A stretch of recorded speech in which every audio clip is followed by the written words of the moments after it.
All right, Krishna, everyone. This is acyuta-bhava from Nightlight Astrology, and today is Bhakti Wednesday. And so we are going to take some time to take a look at another passage from the Nectar of Instruction, a classical yogic text in the Bhakti yoga tradition. And in particular, we're going to be looking at what kind of people we need to have around us if we want Bhakti to grow. A lot of the times when we talk about a yogic path, we talk about different practices of yoga that you need to do, and they're imagined as practices that you're doing privately. But one of the most vital instructions that we receive in the Bhakti yoga tradition is less about what to do and who, and more about who we should be around or who we should associate with. So we're going to talk about that today. But first, I'm going to take a question from the audience that came in. It's going to take, I don't think it's a great question, but it shouldn't take me very long to kind of talk about it. So I figure that's what we will do. And for some reason, it's not opening on my screen right now. Let's just see if I can open it up on my phone. Okay. Hello, Achyuta. My question is, are we God's entertainment? A friend once phrased it to me this way, that we are sort of like God's entertainment or television, and it didn't sit well with me. I wanted to know if the ancients saw it that way, that by choosing to be separate from God, we simply become God's entertainment. First of all, that doesn't sit well with me either. That just sounds a little cruel and indifferent to have the theater of life in the cosmos be nothing more than God's entertainment for all of those, because we're all just delusional fools who have chosen to go off into an experience of separation that God just watches us on TV and chuckles or something. It does not sit well with me. The way that I would explain it within the paradigm of Bhakti yoga is a little different. So within the paradigm of Bhakti, the idea is that, we can be entertained by God. God can be entertained by us, because the primary way in which we understand God is relationally, is interpersonally. So, enlightenment isn't a state that we reach, and separation from God isn't, somewhere where we're cast out to, and God just watches us with indifference until we get our stuff together. That's not really the paradigm.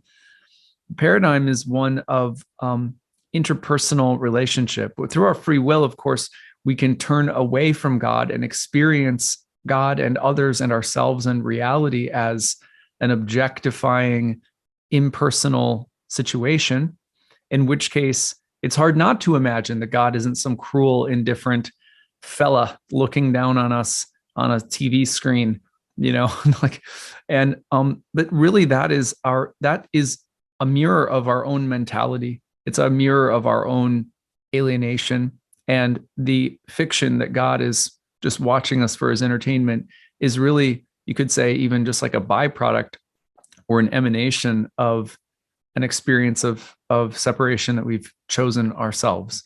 And that it's not, so to choose something different means to basically just have a different kind of relationship.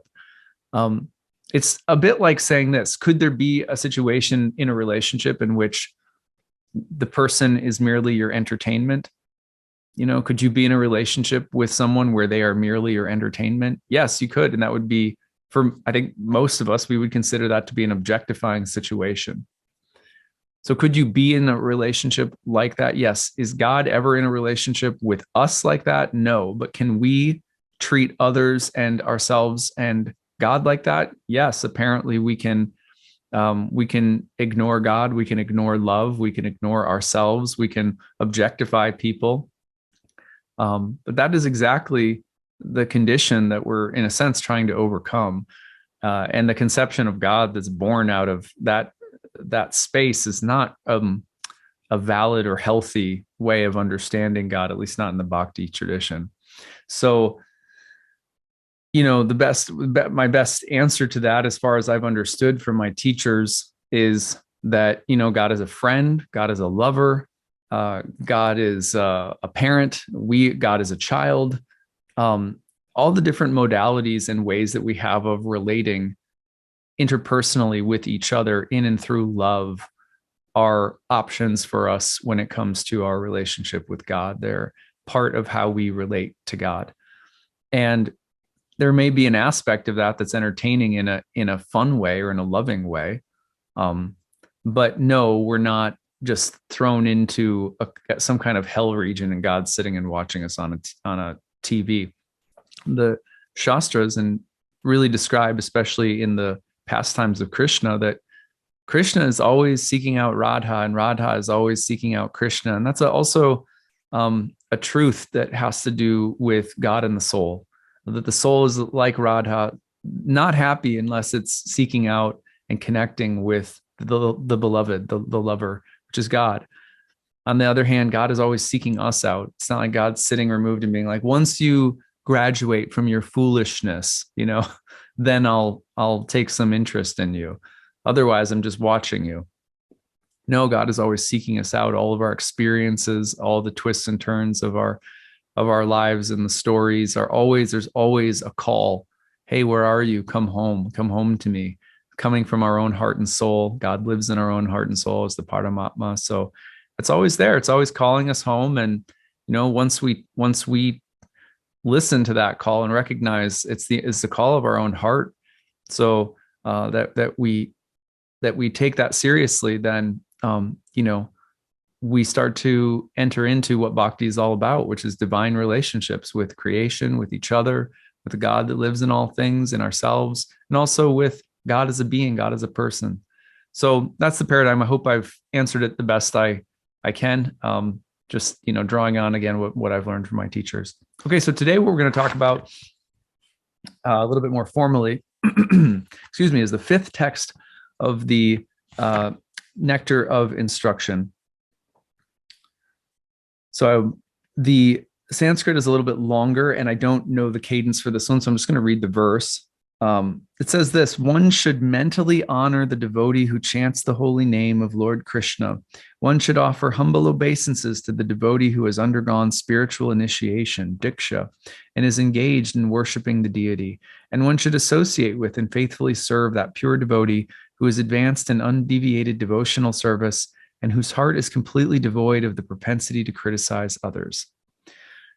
So these are instructions made by the earliest luminaries of the bhakti path in some ways, the path that came through a great teacher called Lord Chaitanya, who was said to be an avatar incarnation of Lord Krishna about 500 years ago.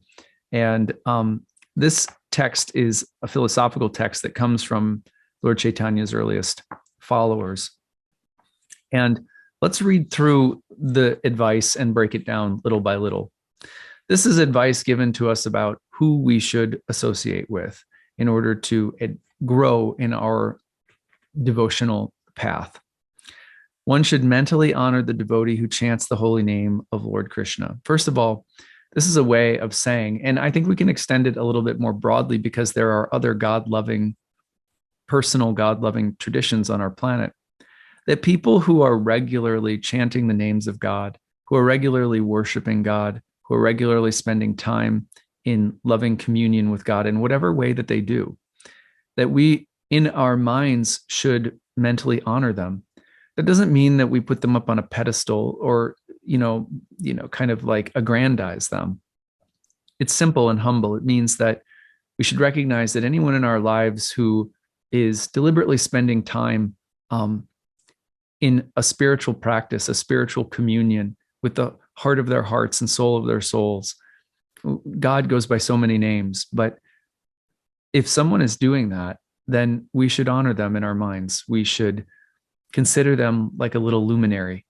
And it doesn't, we look at that and in a sense, we don't see the flaws. Are there flaws? Yes, but try to focus on when there are people in your life who are deliberately every day trying to spend time with God. We see them as like places of pilgrimage, like being around them is like being around a temple or a shrine because they have that living communion established. It's a very auspicious thing. Think about how many people in this world legitimately every day try to commune with the soul of their souls. And people who are doing that, whatever else their faults may be, and surely we all have them, but we should in our minds honor that person, and give respect in our mind. gratitude is maybe a simpler way of putting it if honor or respect sound too formal or heavy. It's not like we're trying to prostrate before them and, oh, you're so great, but just recognizing how special it is. And that when we recognize divine special things, so, you go into a temple and you smell the scents and you see the deities and beautiful temples in India, and everyone bows down just out of a little prayer hands. Thank you. This is beautiful. This is holy. This is something about this is holy. Well, so too are people. Remember, bhakti is about people and about God as a person and us individual souls as beings that are part and parcel of this divine being. And so when we see other people and we meet other people and we happen to realize that they're acknowledging God in their lives every day in some form of worship, whatever it may be, that we wow, thank you. This is a holy place. This is a holy being. There's a temple of sacredness inside of them. So you honor that person. This is a way that you actually grow in spiritual life. Not that we should be walking around being like, well, only the people who are really loving God deserve my, that's not it either. We're just a simple acknowledgement that when you meet someone who radiates that glow of spiritual devotion, to honor them like you would if you walked into a holy place. One should offer humble obeisances to the devotee who has undergone spiritual initiation and is engaged in worshiping the deity. So here we're talking a little bit more formally in the Bhakti Yoga tradition. There is a tradition of when you're a newcomer and you're meeting people who are, more advanced, they've undergone initiation, and maybe they're engaged in deity worship, meaning there's a whole formal practice that they've taken up with the deities on their home altar, and they've received initiation from a guru and so forth. That in your, let's say you're new, or even if you're not new, that there's a way of acknowledging, wow, this is a little lamp that's been lit up from within. Spiritual initiation, or people who are very devoted and committed to a spiritual path. Not that they're perfect, but that if we want to grow, then we take time to offer our humble respect to such people. And that might be a little bit like in my community, if there's a visiting guru, I see that person, I will oftentimes I will get down on my knees and put my forehead to the floor and then offer them my dandavats, offer them my respectful gratitude.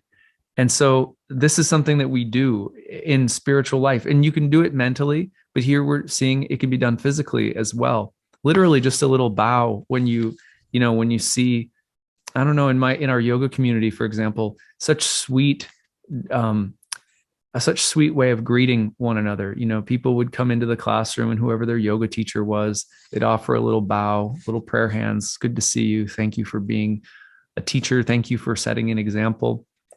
The point is not to go around pretentiously and pretending, that there's, I don't like it to become this real formal thing. Just what we're really talking about in this verse is the heartfelt recognition and humble gratitude for people who have a spiritual practice, or have some more formal position, like your yoga teacher, or maybe a guru in a tradition or something like that. In our tradition, of course, there's some of this is specifically to do with if you're, if you're a newcomer and you're in a temple and you're seeing people who have taken formal initiation, you may actually offer them your respects. And this is advised why? Because not because it's all about power and hierarchies, but because it's about trying to draw closer relationally in the heart and soul to people who are deeply dedicated. That's the idea, is that we really don't think of ourselves as so elevated or lofty or whatever, but we seek out people that inspire us, and we offer them our respect mentally, emotionally, sometimes even physically, if the context is right. One should associate with and faithfully serve that pure devotee who is advanced in undeviated devotional service and whose heart is completely devoid of the propensity to criticize others. Finally, this is drawing us closer to what might even be considered like a spiritual teacher or mentor, or, in our tradition, what we call a guru. You may notice that there are some people who are farther along on the path, and you'll notice because they're very fixed. Fixed meaning they're very their practice is very pure and strong and steady, you know, and their heart and their words are free from the propensity to talk smack, to criticize other people. When you notice someone who is very steady in their practice and who is very careful not to criticize other people or to speak in a way that generates that vibration of gossip, and sort of smack talking, you notice that the person doesn't talk loosely about things that are unimportant. They don't criticize other people, and they're very steady in their practice. This verse says in particular, see if you can help them in some way. See if you can do something for them. And you may even want to draw closer to them in love and service as a student even. But at any rate, those are pieces of advice given to the seeker on the Bhakti Yoga path 500 years ago. And what it's essentially, the way that I read that verse is to say, if you want to grow in spiritual life, draw closer to people who are glowing with the practices of devotion. Honor them mentally, show them gratitude if it's the right context. Don't be ostentatious about it. And especially draw closer to those that are very steady in their practice and whose heart and speech is free from the propensity to gossip or criticize. Those are the ones that may even offer you more as a kind of mentor or guide. So at any rate, I pray that someday I'll be able to embody that, because the part about being free of the propensity to criticize, I feel light years away from. I don't know about you guys, but but at any rate, but I will also say that compared to where I was when I started on the path of bhakti, I feel much better at it. And it doesn't take long, a few years of being committed to chanting, to being committed to talking about and hearing spiritual vibration, whether it's through teachings or music, the altar room in my home, offering food to God every day. These things they slowly wear down the rough edges and gradually have led me into a space that is less prone toward the aggressiveness and critical nature of the mind and speech. So it's work in progress, but I have seen some encouraging results, just to offer you all encouragement that it does change you too. At any rate, okay, so that's what I've got for today for Bhakti Wednesday. Hope you enjoyed this. Next week, I believe Ashley will be back with part 2 of her interview series with Rukmini. I hope you guys watched that one last week. It was great. If you didn't, go check it out. A great talk on the Sacred Heart of the Feminine, Heart of the Sacred Feminine, I think it was called. And I hope you guys enjoy that one too. And I hope you're having a great new year. Look forward to a new year of content talking about Bhakti Yoga to come. All right, take it easy, everyone. Hare Krishna.